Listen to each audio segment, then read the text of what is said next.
This is a hard saying because it asks a hard question.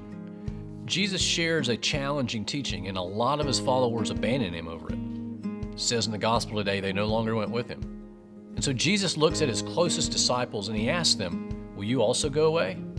It's a great question for your faith, isn't it? It's a great question for your life. When the going gets tough, will you go away? Do we fall away? When a relationship is challenged, do you find a way to hang in there or to stick it out? When your job's not going the way you want, do you stick to it or do you walk away? When a habit's not producing the results you would like, do you keep grinding it out or do you give up, sleep in, and drop out? It's true for life. It's not always an easy journey. It's not an easy journey being Catholic either, is it? Following Jesus, having faith, and really trying to become the best version of yourself. I mean, we all have bad days. Unexplainable things happen. We all have dry spells. Sometimes you're just not feeling it at all. And we all have moments where we wonder, God, are you really with me or not? So today's gospel reminds us of a forgotten word, in many ways a very unpopular word. Faithfulness, also known as steadfastness or fidelity. You may know as cousins, stick-to-itness and perseverance. Faithfulness, it's not the sexiest word around, is it? It kind of reminds you of St. Joseph, the unsung saint, who just quietly gets up every day and delivers the goods. In the face of gossip, Joseph sticks with Mary. In the middle of distractions of every kind, he's faithful to his role as the father, the earthly stepfather of Jesus.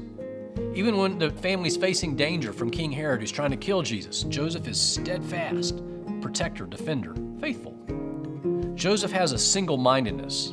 He knows his task is of monumental importance, and so he gives it his full attention. He knew what mattered most, and he was even willing to sacrifice his public reputation to do it. That's what faithfulness does. It keeps what matters most in the front of your mind. For you and me, being faithful usually means being heroic in ordinary things. Anita and I first met Father Cad Sheehan when we lived in Connecticut. He was a Dominican, he was 89 years old, and he just retired from parish ministry, leading parishes as their pastor, into a life of full-time prayer. He lived in the priory with a group of Dominicans. And Father Cad devoted himself to prayer. He was in the prayer chapel most of the day. And whenever I would swing by that priory to see my friend Father Stephen or to get some tutoring or some coaching there, but more often than not, I would run into Father Cad. Father Cad was a curmudgeon. He was an old New England guy, and he had that accent, and he had that attitude. And so when I would see him, he knew that I was very sick, and he knew that my wife was 1,000 miles from family, and she was trying to raise our girls away from her mom and dad and the rest of our family. And Father Cad would say, Alan, how you doing? And I'd say, well, I'm doing pretty good. He said, well, I'm praying for you.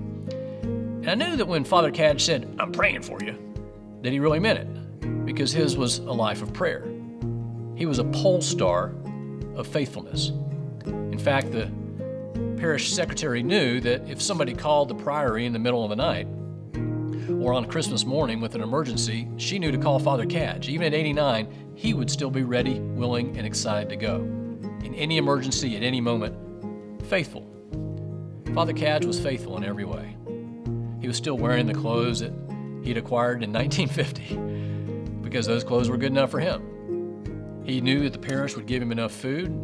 The parish would give him what he needed. He didn't need any new clothes. In fact, he would take his little small pension check, I don't know what a Dominican got, but maybe it was $25 a month, and he would sign it over, and he'd put the entire amount into the poor box to help people who really needed something. Father Cad was faithful. He was faithful in prayer. He was faithful in generosity. He was faithful. So I always remember one day when I stopped by the priory and Father Cad came down to meet me, and he had a big bandage on his forehead. And I said, Father Cad, you doing okay? He said, yeah, I'm praying for you. And I said, I see that you got that bandage on your forehead. You doing okay? And he goes, oh, yeah. He smiled and he chuckled and he was a little bit proud. And I said, well, tell me what happened. He said, well, I was in the prayer chapel. I was praying for you. And I fell asleep. And I fell over and I hit my head on the rail in front of me. And they had to take me to the hospital and stitch me up. And he kind of bowed up himself and he had his red badge of prayer courage on him. And I realized that Father Cad was the first person I'd ever met who was wounded in prayer. Faithful. He radiated faithfulness in nearly every aspect of his life. Faithful in prayer, faithful in generosity, faithful in a life of eager and joyful service. Faithful and true because God is faithful and true. Faithfulness comes in different shapes, sizes, and ages. Phyllis was an elderly woman in our church, and her heart overflowed with a love for God's little kids. Her eyes lit up when she saw a baby. Her eyes sparkled when she held that child, and she worked in the nursery week in and week out in that church, well into her 80s, rocking children in the nursery so parents could be in worship. She developed her own little special team to pray for each child and to pray for those families and to have a special luncheon every year for all the children who were baptized that year and for their families so that they knew they were loved and they were prayed for. She was faithful, day in, day out, year in and year out. But her body began to experience challenges that come with aging, and her mobility got diminished and her walk became slow, and she required the assistance of a cane, and sometimes her body just didn't want to cooperate with her spirit. With every passing Sunday, it grew increasingly difficult for her to simply arrive at the nursery. So you can imagine our amazement one Sunday morning, stormy weather, as we prepared around 8 a.m., and we resigned ourselves to the fact that very few people would get up to go to church on this morning. They'd wake up and they'd see the rain, they'd see the gray skies, they'd hear the thunder, and they would just roll over and stay in the comfort of a warm, dry bed. And as we looked out the window, a little small car pulled into the handicapped parking space right outside the church door. And slowly but surely, a woman emerged from the car and opened an umbrella and finally stepped out of the car onto the pavement. And slowly but surely, elderly Phyllis made her way into the nursery in the pouring rain.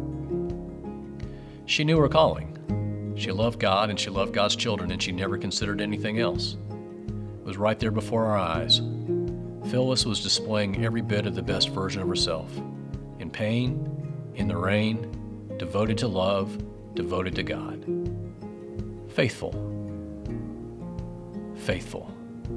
It's such a great word.